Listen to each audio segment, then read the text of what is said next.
pembesar negara tergantung di dinding rumah. Saya bagi tahu dok molek kerana malaikat dah masuk rumah. Tapi dia jawab dah, malaikat yang duduk di kanan takkan tak masuk kau. Nak kata bodoh, takut rasa hati, saudara mara sendiri. Minta pandangan.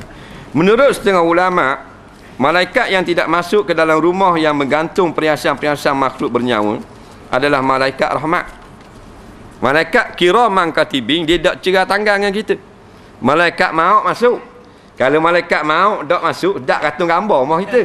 Nah, gantung jujuk gambar kepala otak mulut merah, kepala otak mulut merah, kepala otak mulut merah. Nah, jadi tengok gambar tak masuk, tak mati lah kita. Yang tak masuk malaikat yang mendoakan, ya Allah, rahmatilah rumah ini, rahmatilah rumah ini. Malaikat tu tak masuk menurut setengah ulama. Dah. Soalan seterusnya.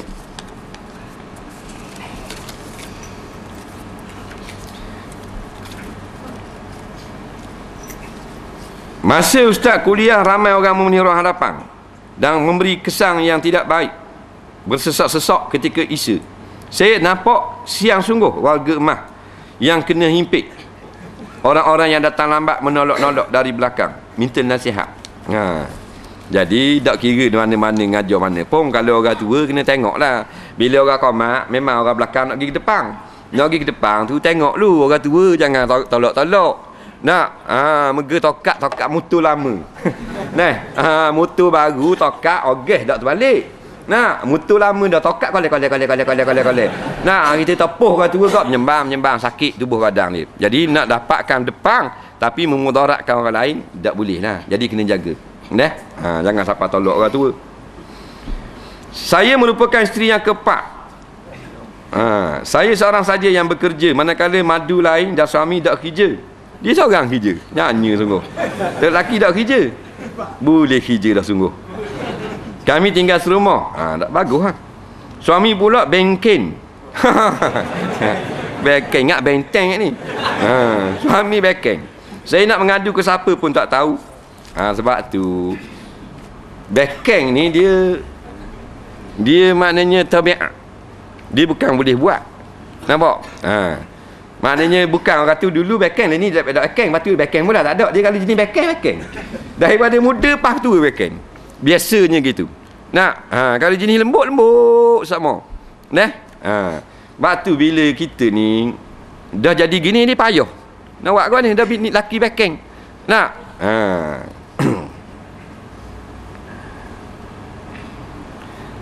suami kita kan bila orang tu dia risik nak nikah dengan kita boleh pilih tak dia? Tak, kalau backhand kita nak juga. Nak, tak boleh komplain lah. Dia tidak tahu ke backhand. Memang dah orang lelaki masa dia mari di rumah nak minta orang puang, kalau backhand dia buat lembut. Nampak? Ke buat backhand mari minta anak orang. Assalamualaikum. Mak dia, Waalaikumsalam, takut tang. Dia apa hal? Aku nak tengok anakmu, waktu baik. Rawi anak. Tak waktu baik lah. Nampak?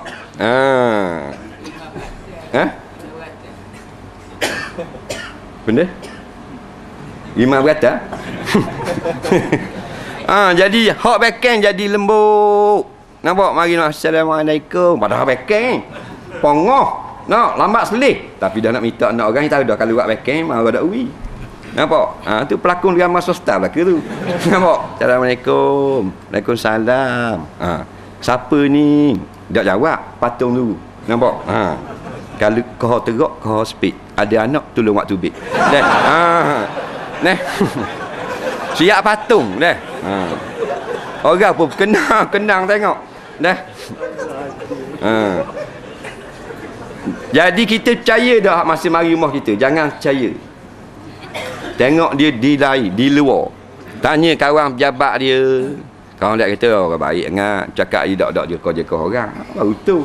Tanya orang kapung dia. Nak baru puas hati. Sebab kita tengok mari rumah kita. Baik pula ke? Duduk ni boleh. Duduk. Dah tua duk keling. Nak orang dia. Jalan gini belah ni. Nampak? Jadi bila dah kahwin dah backhand. Dah backhand payahlah. Nah. We minum air senang. Baca Yasin, bini tu baca, tiup di air. Niat lembutkan hati suami. Nampak? Jadi dok bekeng. Tak boleh bekeng sangat. Nampak? InsyaAllah. Ikhtiar. Allah nak beri kepada kita pahala. Kesabaran. Nak baca Yasin. Habis kotak, tiup dalam air. Beri minum. Dia minum tak melo bus sikit. Bagi sejuk air. Atau buat air panas. Niat nak suruh jadi lembut. Jangan niat jadi lembek. Jadi lembek dah agak kita, nyanyi kita. Faham tak? Warna bang? Oh, lembek dia ni. Padahal bini yang baca.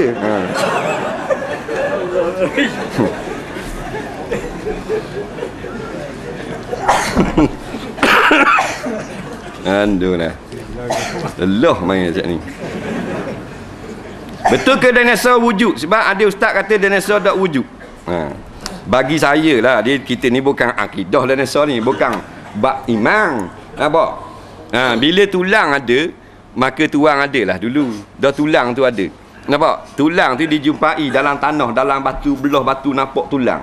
Tulang tu takkan kebetulan jadi bentuk macam tulang, kebetulan dia lain. Tulang siap dengan kepok, dengan kaki, dan bukan jumpa di Brazil, jumpa di Amerika, jumpa di Europe, di negara kita pun jumpa juga. Hak zaman dinosaur. Maknanya benda tu ada lah.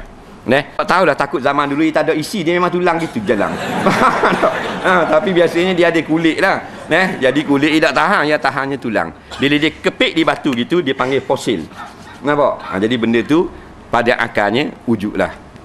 Dan tak ada masalah, dia bukan berkait dengan akidah pun. Soalan seterusnya.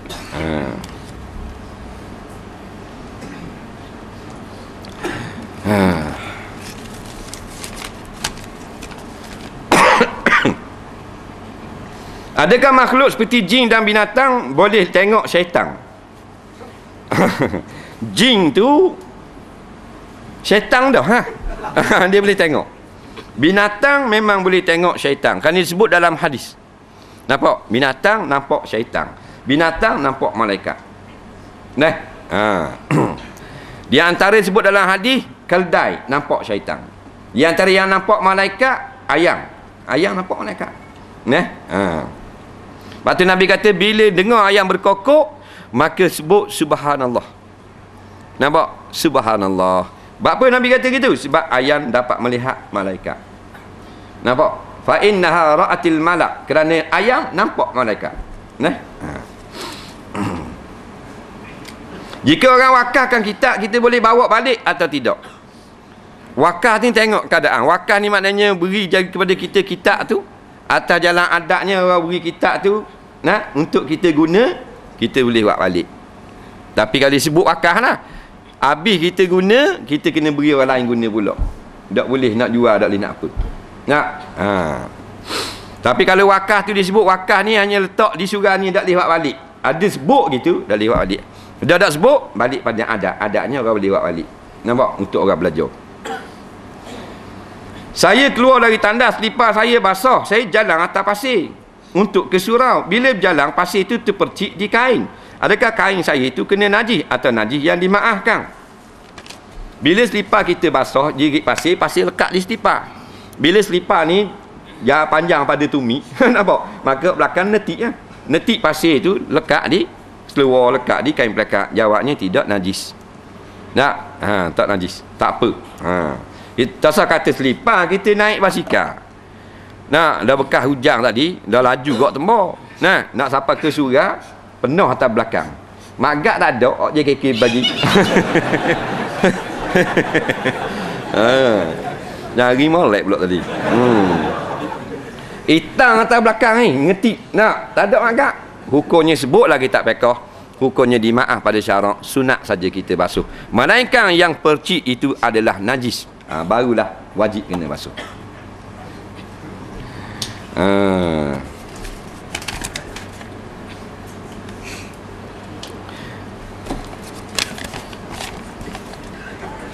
Betul ke kita Allah ialah nama zat Tuhan? Betul ke kita semayang, kita sembah pada zat? Kalimah Allah itu namanya betul? Betul lah. Allah tu nama bagi zat yang wajib al-wujud.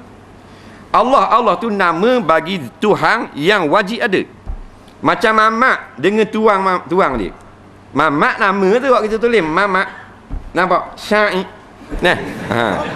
Nah, tu tulis. Dah tuang tu duduk ngai atas tu.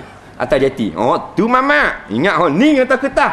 Ha. Nampak? Takkan hok ning. Hok ning menunjuk hok tu. Maka Allah nama bagi zat. Kita semayang sembah zat. Kita minta dengan zat yang bernama Allah. Sebab tak turun Nabi, orang cari Tuhan tapi tak tahu ke nama. Nampak? Ha, jadi datang para rasul nak bagi tahu zat yang menjadikan segala-galanya namanya Allah Subhanahu Wa Taala. Kalau kita tak kenal zat Allah, semayang kita diterima ke tak? Mana pula amal ibadat kita diterima ke tak? Ha. Jawabnya kita kenal Allah, iaitu kita nak mengenal zat Allah. Tetapi kita tak boleh nak kenal zat Allah kerana zat Allah mukhalafatuhu lil hawadis. Laisa kamitslihi syai'un. Tak sama dengan zat manusia.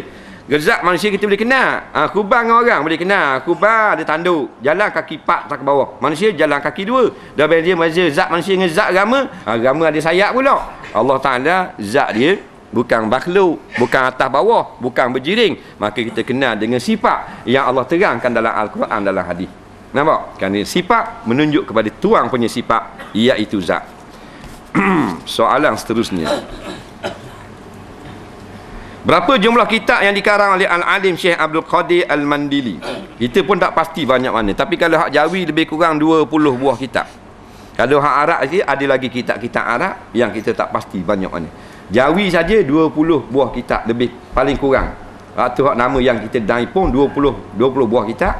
Nah, yang kesemuanya dicetak di Mesir. Dan kitab Arab ada lagi. Apakah Syekh Abdul Qadir Jilani adalah ulama tasawuf saja? Bukan tasawuf saja, dia juga ulama hadis, ulama fiqh. Dia mengajar ni, Syekh Abdul Qadir Mandili, dia mengajar Sunang Sitah. Murid-murid dia mengaji di sana pada tahun 40-an, zaman Jepun serang Melaya ni. Di Mekah ni orang duduk mengaji dengan dia. Sunang Sitah. Tahun 34, tahun 35 sampai ke tahun 50-an mengajar Sunang Sitah. Sunang Sitah ni Sahih Bukhari, Sahih Muslim, Sahih Tirmizi, kitab apa ni? Sahih ni kitab Sunan Abu Daud, Sunan Nasa'i dan Ibnu Majah. 6 buah kitab hadis. Nak baca semua. Tu memang alim dalam ilmu hadis. Betulkah agama Hindu telah lama bertapak di tanah Melayu? Ya, betul. Kerana sejarah yang telah membuktikan, menemui maknanya berhala-berhala Hindu. Nampak? Di tanah Melayu, di Kedah, di utara Perak. Nampak? Candi-candi dan ada